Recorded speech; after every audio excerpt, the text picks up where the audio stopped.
What's going on, guys? It's Sensei Adam, and today I'm going to be discussing my picks for the top 3 brawlers to be the boss in boss fight. Not necessarily who's the best overall, like who's very versatile in both offense and the boss, but the best picks that are bound to get you a really good time when you're chosen to be the boss. But if you guys don't know how the system works, it chooses your opponents by your brawler's trophy levels. So here, since all of mine are close to 400, everybody that I face is really good. Most matches up here end below 2 minutes, so if you can get over like 3 minutes, that's a really good time. But if you guys can use these strategies to get 7 or 8 minutes at lower trophy levels, that's fine anyways. The first brawler I'm going to discuss is Jessie. Now, she's only really good when you have her maxed. All that you do is just shoot your turret and you don't even have to aim. As you guys are going to see by this clip, I don't even aim at them, I just try and dodge randomly and shoot at the turret. And you get ammo pretty quickly.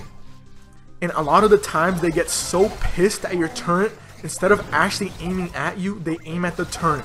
And that's really good because they're going to take a ton of damage, and usually you're going to regen another turret by the time they destroy it. I mean, look at this. They already destroyed the turret and I already got another one, and I just plop it down and start shooting at it. Now, I think in this matchup I probably could have gotten a lot higher time if they didn't have a Jessie themselves, because now I can't move over to the left side since the Jessie put her turret over there. And you guys can count how many turrets I got on this match. I don't know how many I got. All I know is I kept getting unlimited amounts. Look, they just destroyed it and I just popped down another one. And I keep shooting it, and it's just so fun to do. I mean, if they had some wall breakers, I would love them to have some. Because if all of these walls were broken, it will be even better for this strategy, since they won't have any bushes or walls to hide behind. At this point in the matchup, they were probably getting pissed. I'm just getting unlimited turrets and there's nothing they can do about it. Look at this. The turret isn't even halfway gone and I'm already on my way to another one.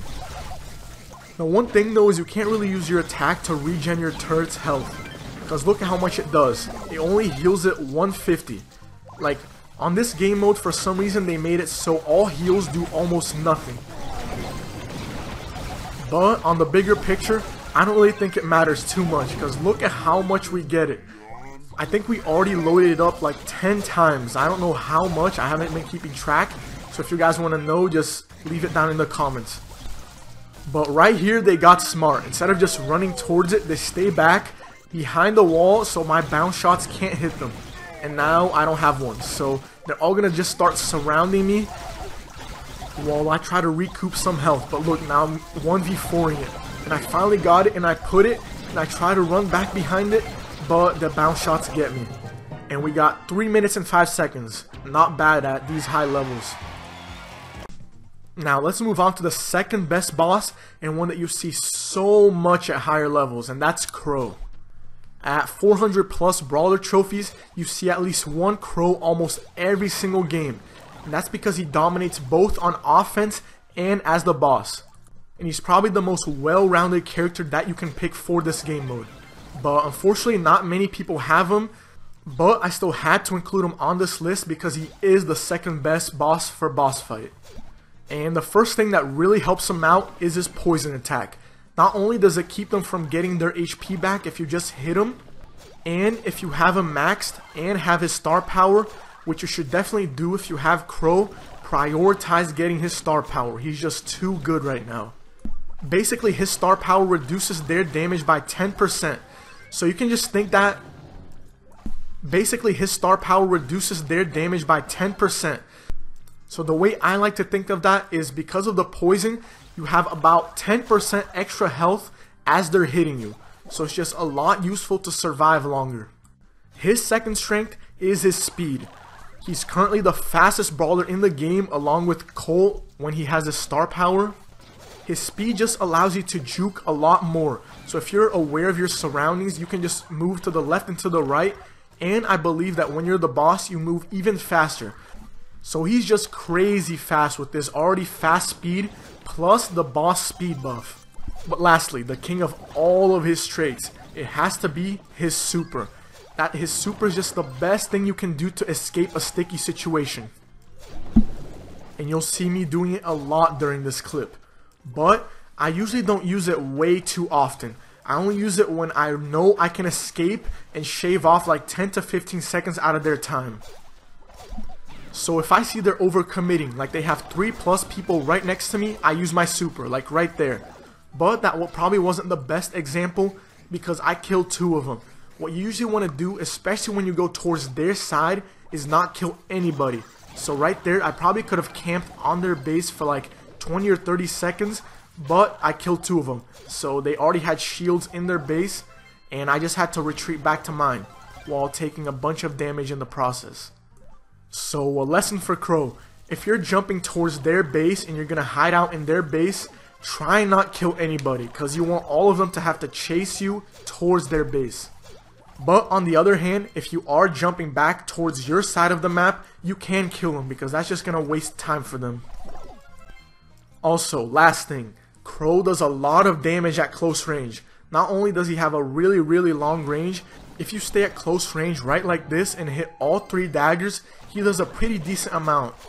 So a lot of the times you're going to see that whenever I go against a squishy brawler like these Mortises, I don't use my super to run away if they're coming at me one at a time. I just wait for them to get close and throw all my daggers so I don't have to waste my super. And over here we got 3 minutes and 8 seconds with our Crow at 459 trophies, so that's very nice. And everybody was maxed too. And last but not least, of course, we have the king of boss fight, Mortis himself. If you guys haven't seen my old videos where I got 8 minutes as the boss with Mortis, I'll leave those 2 links in the description. But basically, Mortis is the best because of his speed. Since when you're the boss, you regen your attacks 2 times faster, his reload speed here is every 1.25 seconds. And because of that, you can easily escape and dodge a ton of attacks. But the absolute best part about him is you can just go across the map, up and down. Whenever you see an opportunity where you're going to take little damage, you can just go up and down like this. Look, it's already at 40 seconds when he took almost no damage at all. And this is, guys, again at high level trophies. We did push our Mortis back up to 405 trophies, so I believe everybody in this matchup has max brawlers as well. But as you guys saw, if you guys go against lower level competition with this strategy, you can get 8 minutes, which is the max, pretty easy. Like, it's no competition. I believe on my Mortis video 2 weeks ago on the last boss fight map, I got 8 minutes with 24k health left, which was crazy. The only problem with using Mortis though is when you're attacking, which is 5 out of 6 times, he's pretty bad. Like, he's very easy to take out. All the bosses take him out so fast before he even does any damage. The only one you can say he's good against is Dynamite, but when do you ever see a Dynamite boss? But on this match here, I believe we could have gotten a lot further if that turret wasn't there. Look at that. It was just straight up blocking our path. So if we went over there, we would have taken a ton of damage from that. I just didn't want to take the risk of all that damage plus just giving the Jessie another turret. I believe my record with the Mortis on this map when I was at 500 trophies with him was 458, almost 5 minutes. But if we dropped our Mortis again, which I'm not going to do, that's an easy 8 minutes. But we just took a while pushing our Mortis back up, so yeah, I'm just going to settle with how much I can get here. So all you have to do is this, just save up your dashes whenever you see an opportunity, which is usually when 3 people go to the side that you were in, then you just dash for your life. I saw here 4 people went towards the bushes, and right then and there I just broke for it. It's all about waiting for the opportunities and the right time. But here I made a huge mistake. I just went for the turret, and I saw Jessie didn't have another one, so that was good. But I knew she was close to another one and was probably just going to put it over there at the same spot. Which I think she did. Right there you saw she turned around to put it back.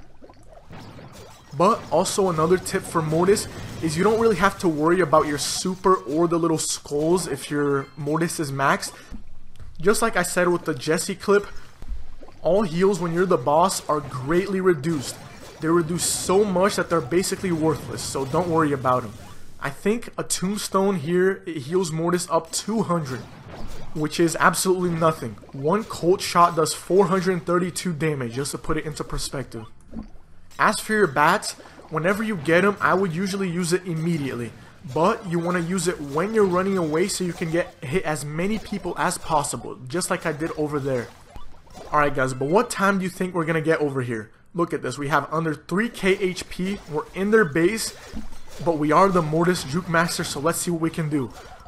We still have 2k, come on, 4 minutes, it's so close. Can we do it? They have 2 throwers, so I know they can throw over here. And just a few hits and we're dead. I don't know how we're not dead yet. 3 seconds left. How did they not kill me? And we got 4 minutes exactly. That was a miracle right there. But I hope everybody enjoyed the video, and I'll see you guys next time. Peace.